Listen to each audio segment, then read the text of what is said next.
നേരത്തെ അനന്തു സാറിന്റെ വീട്ടിലേക്ക് കൂട്ടിക്കൊണ്ട് ചെല്ലാൻ പറഞ്ഞു കണ്ണ സാർ. എന്നെ വിളിച്ചിരുന്നു. വണ്ടി എടുക്ക. ശരി മാഡം.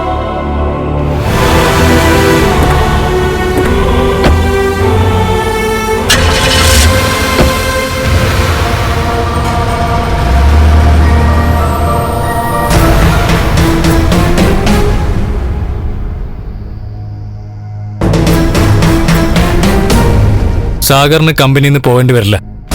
കാരണം സാഗർ തെറ്റൊന്നും ചെയ്തിട്ടില്ല. പക്ഷേ ഇനി ഒരു നിമിഷം പോലും ഞാൻ ആ കമ്പനിയിൽ നിൽക്കില്ല സാറേ. ഇനി നിന്ന് കഴിഞ്ഞാൽ ഇതിനപ്പുറം സംഭവങ്ങൾ ഉണ്ടാവാൻ സാധ്യതയുണ്ട്. അത് മഹി ഉണ്ടെങ്കിലല്ലേ ഉണ്ടാവൂ, അല്ലാതെ ഒരു പ്രശ്നം ഉണ്ടാവില്ലല്ലോ. ഇനി ഇവന്റെ ഭാര്യയെ അവിടെ തുടരാൻ അനുവദിച്ചാലും ഞങ്ങൾ അനുവദിക്കില്ല. ആദ്യം അയാൾ വരട്ടെ, എന്നിട്ട് നമുക്കിതിലൊരു തീരുമാനം എടുക്കാം. ഇപ്പോഴും അവർ ഏതൊക്കെ രീതിയിൽ കഥകൾ വളച്ചൊടിക്കുമെന്ന് എനിക്ക് പേടിയുണ്ട് സാറേ. എന്തിനാ സാഗർ ഇങ്ങനെ പേടിക്കുന്നത്? എനിക്ക് പേടിയാ സാറേ. ഇന്നത്തെ മാഡത്തിന്റെ മട്ടും ഭാവമൊക്കെ അതുപോലെ ആയിരുന്നു. ഞാനിറങ്ങി ഓടിയില്ലായിരുന്നെങ്കിൽ എന്നെ അവര് കൊല്ലാൻ പോലും മടിക്കില്ലായിരുന്നു. അയാൾക്കെന്നെ ഇഷ്ടമല്ലായിരുന്നെങ്കിൽ അത് പറയാമായിരുന്നു. വെറുതെ ഇത്രത്തോളം കാര്യങ്ങൾ കൊണ്ടെത്തിക്കാൻ പാടില്ലായിരുന്നു. കണ്ണേട്ടം വിട്ടുകളഞ്ഞ അവൾ എങ്ങോട്ട് പോകും? സ്വന്തം വീട്ടിലുള്ളവര് അവളെ സ്വീകരിക്കോ?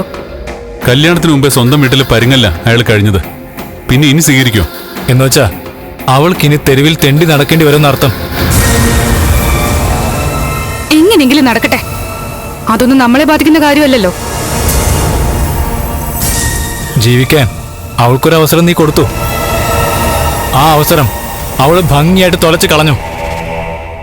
അതോടെ ആ അധ്യായം അടഞ്ഞു.